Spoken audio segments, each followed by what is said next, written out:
my book besties, and welcome to this video. So I thought I would jump on and give my live reaction to the GoodReads Choice Awards since they have just gone live with the nominations for the first round of voting. Let's get into this. I'm very excited.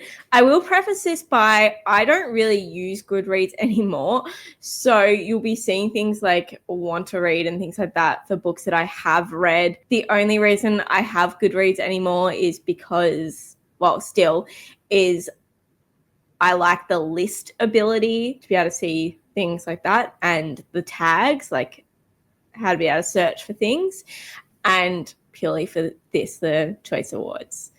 Outside of that, I use Storygraph. So just be mindful when you're seeing things of like, what do you mean you've saying that you've read that, but it's coming up saying that you don't? It's just because I don't actively go in and update my GoodReads. Okay, so let's get into it. Okay, so I've just opened up the GoodReads landing page, so the homepage of it, and going into the 2025 GoodReads Choice Awards. Okay, so just having a look at the categories, I see that romantasy is still there.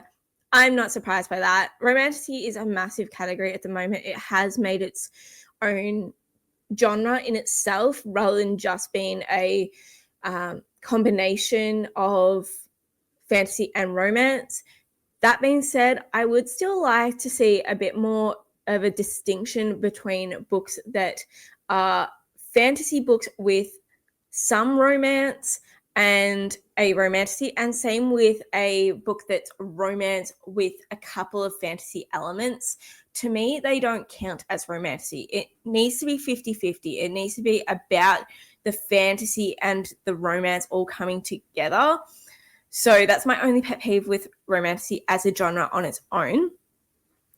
The other thing I love that young adult has the young adult fantasy and sci-fi and young adult fiction, because obviously contemporary and everything is very different to fiction. However, it annoys me that there's nothing for anyone younger than young adult books, because young adult, especially of late, is very much edging towards that new adult age bracket. So they're very skewed towards, and yes, this is because I'm an older reader, so probably what I'm picking up is a bit skewed as well, but the books tend to be more from the 16, 17 ages up, and young adult really should be capturing everything for teenagers. So from 13 to 18, in those ages. So I think if young adult is skewing more older, there should be options within the GoodReads Choice Awards for middle grade picture books. I'm pretty sure there used to be. I swear there used to be a middle grade section and a picture book section, because I'd be like, I'm not voting for these because I don't know any of them. And yes, I'm sure that's a part of the problem, is people voting for this are the ones that are reading older books. They're not really reading younger books, but we should still be recognizing that those books exist. They are amazing. People put a massive amount of work into them, and they do a great thing for the age groups that they're intended for. So we should be rewarding that. And it's not like GoodReads gives anything for these. They don't pay people to do it. This is all community voting, apart from like picking the ones that fit the category and like picking the top 20. Like, it's no skin off their nails or whatever. Skin off their teeth? No. Skin off their nails, right? That's the saying. I don't know. Okay, so we're going into the categories that I sort of know the least about, and then go through to the ones that I'm more interested in, just because obviously it will be a matter of, have I heard of any of these? And chances are for some of them, it's a no. So we're going to go into history and biography. Biography? Why does that sound weird? Biography? Oh my god, how did I forget to pronounce biography? Stupid me. Okay, I would just like to say that I have not heard of any of these. So, I mean, I've heard of Mark Twain, but I haven't heard of any of these books. So, yeah, I got nothing to say here. I'm sure a deserving person hopefully will win. I don't know. We all know that the GoodReads Choice Awards are a popularity contest. All right, let's go into memoir. I do recognize some faces in here, so we'll see. Okay, I definitely did see the Tim Curry one. I know, obviously, the Shari Frankie one was very popular with the trial of her mother going on. Again, I haven't read any of these. Finding My Way, I'm pretty sure I've heard a bit about. Obviously, I know who Cher is. Jeremy Renner, I know who that is.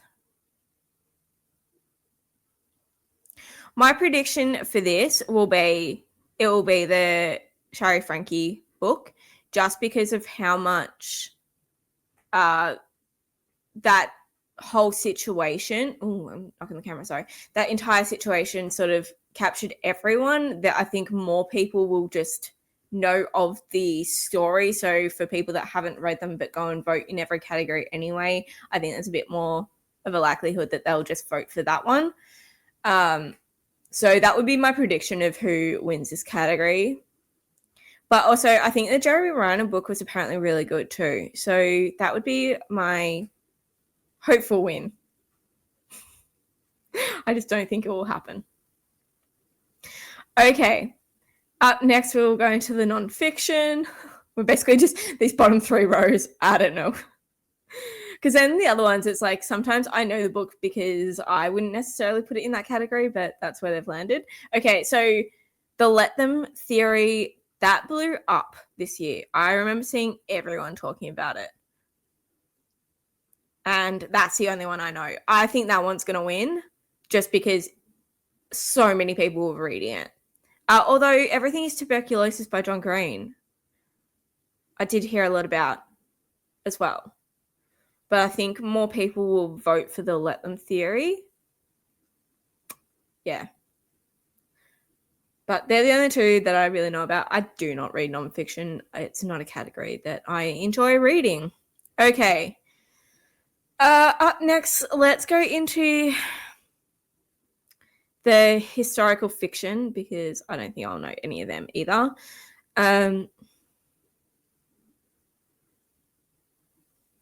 Nope. Genie, maybe? No. Oh, okay, that's Where Atmosphere's Gone by Taylor Jenkins Reid. I haven't read it yet, but that would be my pick. I think I don't know what it's about, so it must have a historical element setting. Whether or not people look in historical fiction for it is another thing, but I think that will be the one that will win, just because I've heard so many good things about that book. And yeah, it's got a 4.35 rating. It's pretty good for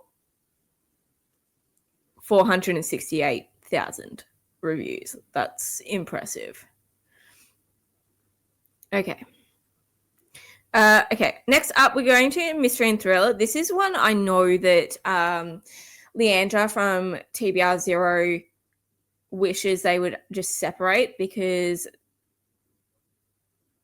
according to her, a lot of books in here are very thriller leaning, so that they knock out a lot of the mystery books that could be in here. So I'm hoping that she is liking this category this year. Obviously, I don't know that much about it. I don't think I have read any of these. No, I haven't. Obviously, I've heard a lot about Not Quite Dead Yet by Holly Jackson. That was her thriller adult debut. So I heard a lot about that. Frida McFadden, I mean, I kind of wish that you're only allowed one book from a series in the category, but with how much Freida McFadden releases, she's got 3 books in here. Like, that's amazing effort by her, but surely there's other people that could have been given a nod. I don't know. So I would love, well, purely because it's the only one that I would probably read, was the Holly Jackson book. But I've heard of Beautiful Ugly. I don't know if I heard good things about it. I've heard of The Perfect Divorce. I haven't heard great things about that one. I think a Freida McFadden book will win it, but it'd be nice if something else did. Sorry. I get tired of certain people like always getting things. Okay, next we're going to go to the horror category. Okay, so I have heard of quite a few of these. I have read Grady Hendrix' Witchcraft for Wayward Girls. I personally wasn't a fan of it. I've read Bat Eater again. I didn't think it was worth the hype. And I've heard some amazing things about a lot of these, like The Possession of Alba Diaz. I've heard amazing things about Hungerstone. Who is it?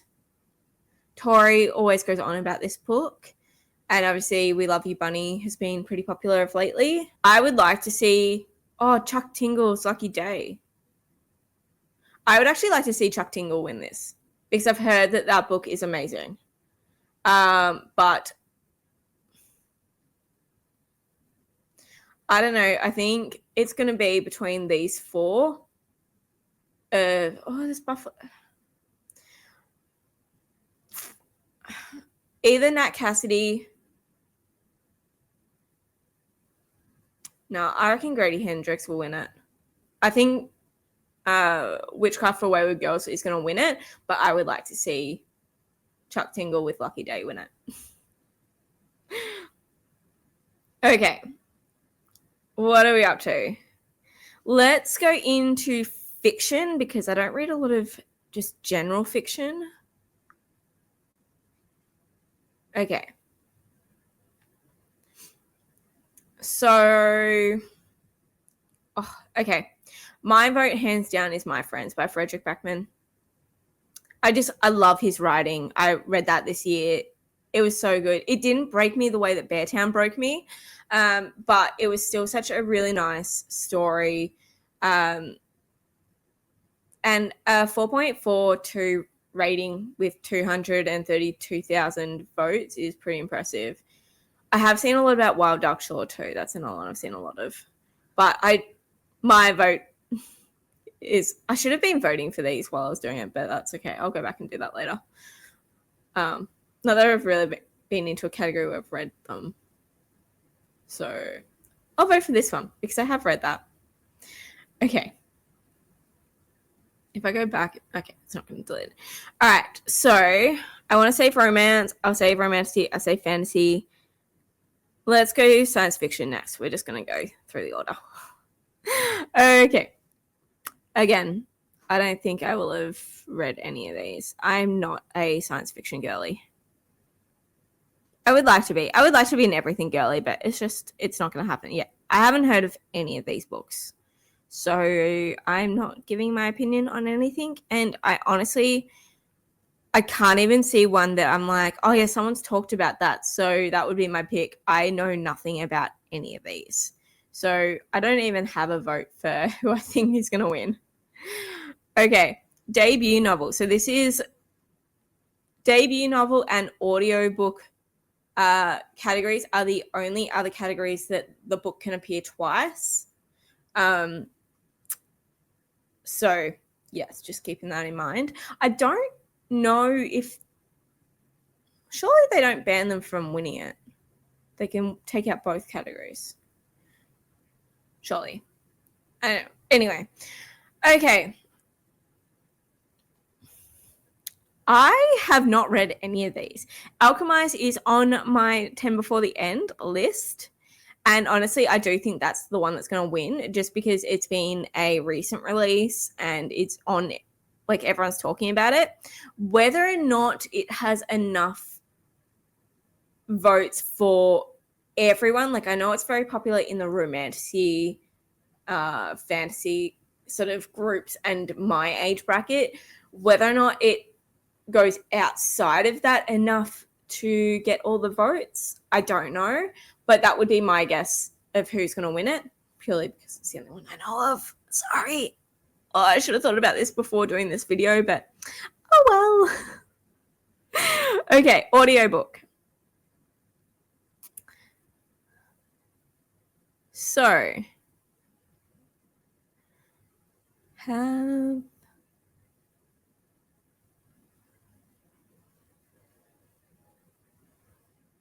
I haven't listened to. Oh wait, no, I did listen to the My Friends as a immersive read. So that is the only one that I've actually heard the audiobook for. My issue with this one is people that don't listen to audiobooks, I think will just vote for the book that they like. So I think Onyx Storm will take it out. I immersively listened to that one as well, but I could not remember what the narration was like. But that's my gripe with the audiobook category. Like, I love the fact that it recognizes the narrators in it, but I think, I don't know how you could do it, but it would be nice if it listed who the narrators were in this category, because that's that's really what you meant to be very honest, how good the performance was of the audiobook, right? It's not the book was good or popular and therefore the audiobook is good and popular. Like, a narrator can make and break a book. If I'm not vibing with the narrator, I'm not listening to that book. And hopefully I will still be in the mood to pick it up physically, but sometimes no. So I think it would be nice if they actually listed, like, even when you open up the descriptions, it doesn't have anywhere that tells you who the narrators were, because it just goes to the book's info. And that's really sad to me. I don't like that. That needs to change. Anyway, my predictions are Onyx Storm's going to win this. I've heard that the tourist season narrators are really good, so I'm looking forward to that. It's my next book, I think. And I did enjoy the narrators of My Friends. Alchemize, I would love to get an audio thing of this. The other thing that annoys me is audiobooks aren't, like, you've got to be mindful of what version of book you're reading and what version of audiobook you're getting if you want to immersively read them, because they're not all the same, especially as we go through the limbo of traditionally publishing things and having indie versions still out there. Like, quite often the book that is on KU doesn't match the audiobook, and that really annoys me when you get it through WhisperSync, because they don't match up. It annoys me so much. I had that problem with Gods and Monsters. Yeah, I think it was that the audiobook and the book that I was reading on KU didn't actually match up. Like, there was full different sections and full different passages. Anyway, that's enough of my rambling on that. Okay, so now we're going to go into, we'll do young adult fiction first and see if I know any of these. Didn't We Fell Apart just come out?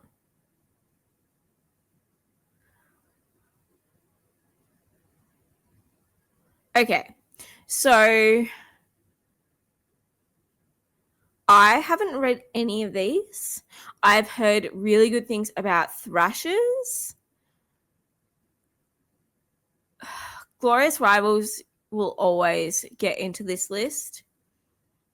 I've heard a lot of really good things of Dating and Dragons. Can't remember what the first book was called. Oh, it would be that. Dungeons and Drama.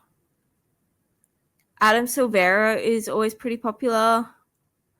E-Lockout, I mean. That book has just been released, so I don't think enough people will have read it to... When the Devil Sings. Sorry. For anyone that's doing an A to Z challenge, there's an X for you. If anything could be helpful. Okay, so out of this, I think that Jennifer Lynn Barnes is going to win it. But my vote would actually be for Thrashers because I've heard a lot of really good things about that book. I am eager to read it. I never think about it when I go to make my list. And it's not one that I own already. So, yeah. I need to put it on like my library wish list so that I remember. Okay. Now on to the young adult fantasy and sci-fi. So hopefully... Okay. This is going to be a tough category. Because you've got Sunrise on the Reaping, but like Rebel Witch is very popular. My problem is Rebel Witch's character is like 1920. It is not a young adult book.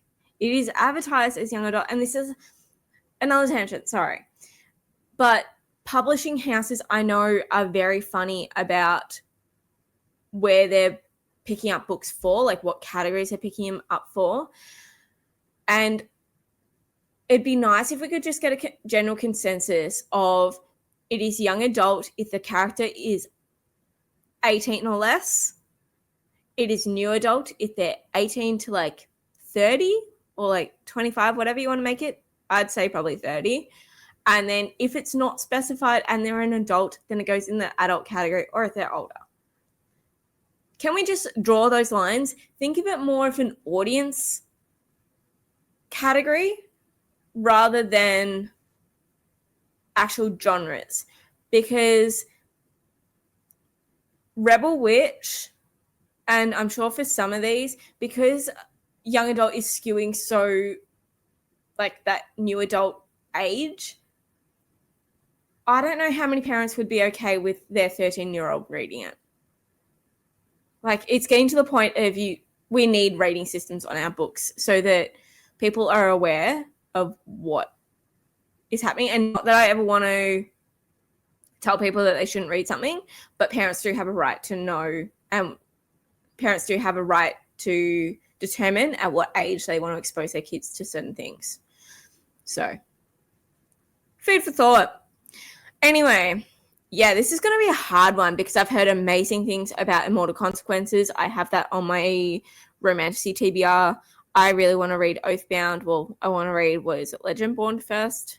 I don't think Fearless will win it. I think it will get up there in votes, but I don't think it will win. I think Sunrise on the Reaping is just going to take it out. But out of the ones that I've read, I would be voting for Rebel Witch.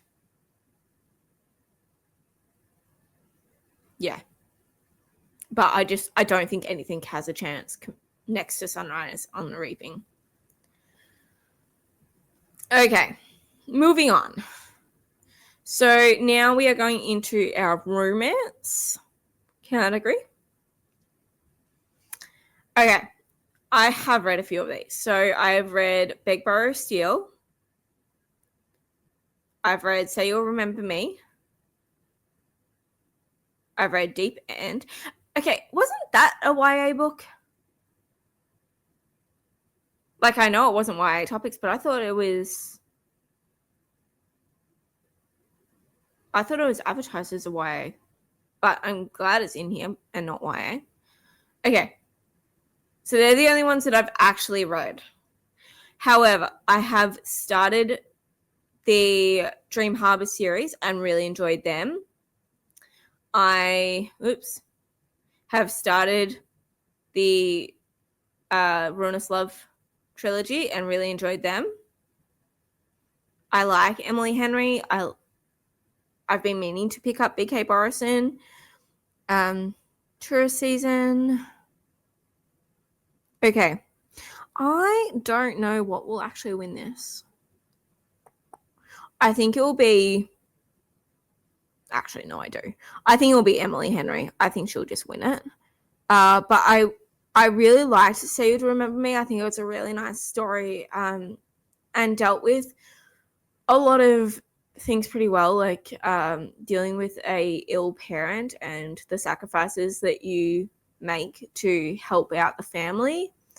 And I think that was done really well as showing the difficulty of long distance relationships and the strain that that puts on a relationship, as well as showing that it can be done. Beg, Borrow, Steal, I really enjoyed. I accidentally read this one because I didn't realize it was a part of a series. It's an interconnected standalone, so it wasn't too bad, but it still annoys me that I read the third one first. But I also really enjoyed it. It was at the very start of this year, so I don't know if a lot of people will have it on their mind. I think Scythe and Sparrow has a potential of getting up there, of being like in the top 5. Same with First Time Caller and Tourist Season. I think they could all possibly be top 5. And then, I mean, these 3 have also been very popular. I mean, all of them, really. I don't know. That's going to be a tough category. I think Emily Henry will just win it, being Emily Henry, though. Okay. Fantasy. We're almost there. Oh, this is a category. Okay. I actually haven't read that many of them. I'm so behind in my fantasy reading. But a lot of these are pretty recent releases too. They haven't gone back far. Like Brigands and Bread Knives, that's only just been released. Red City wasn't that long ago. Hemlock and Silver wasn't that long ago. Alchemy of Secrets was like literally the other week. And that's a part of what I don't like in here, is because on Goodreads you can rate things before you read them. I don't trust the ratings on these.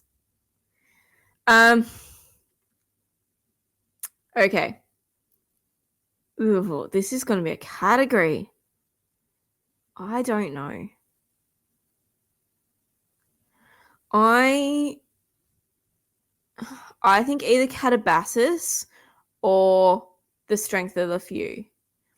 I think The Strength of the Few will have enough people that have read The Will of the Many and really enjoyed that will then vote for the second book in the series. But there's some really like solid authors on here. And sometimes that's what it comes down to, is people vote for who they know. So when you've got Brandon Sanderson, Joe Abercrombie, Marie Lu, V. Schwab, Holly Black, T. Kingfisher, like this, Joe Hill. Yeah, this is going to be a hard category. I think Strength of the Few will take it out, though. Okay. We're moving on to the last category. My favorite category. Romantasy. Yeah. There's some choices in here. I think hands down Onyx Storm is going to win it, just because it's Onyx Storm. My vote would be for Diabound. I actually prefer it over Fourth Wing.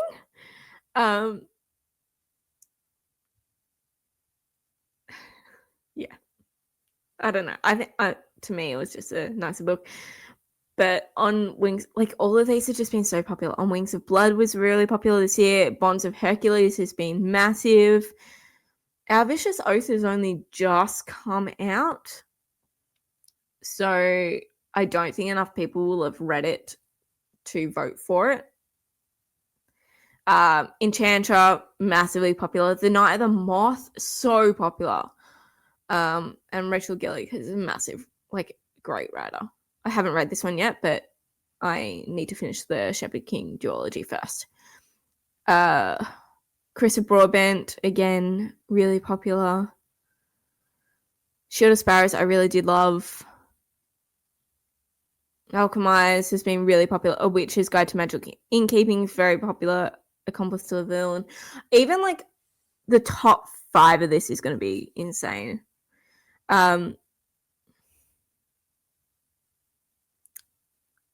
So my vote is Diabound, but I think Onyx Storm is going to win it. Let's be honest. Okay, so they are the Goodreads Choice Awards. Sorry, I went off on a few little tangents in there, but I wanted to voice my opinions. I am planning on doing a romantasy read. So I do want to read. I mean, there's quite a few on there that I haven't read. There's some that I've read, like the first book too. But I am going to go through and do like a reading vlog of some of the romantasy picks and see if that changes my mind about who should win. Do you think for those, if I haven't read the first one, should I just read the first one in that series and then be done with it? Or like if I've read the first one, haven't read the second one? Because some of these are like the fourth, I think. What's The Wrath and the Fallen? Is that the fourth? Why are you no longer showing me? Yeah, so The Wrath and the Fallen is the fourth one. I've only read the first. So I don't particularly want to read 3 books from a series in a vlog. That's probably something I'll do. That I will either read the book that's picked or read the next one that I'm up to in that series. It will just be a matter of how many I can get through in a reading vlog. We'll see. But I don't know. Let me know what you think about the Goodreads Choice Awards. What do you think about the nominees? Who do you think will win? Do you think that I'm right for my picks of who will win? Or do you think someone else is going to win? Let me know down below. And if you like this video, please give it a like. And hopefully you'll want to subscribe. And I will see you all next time. Bye.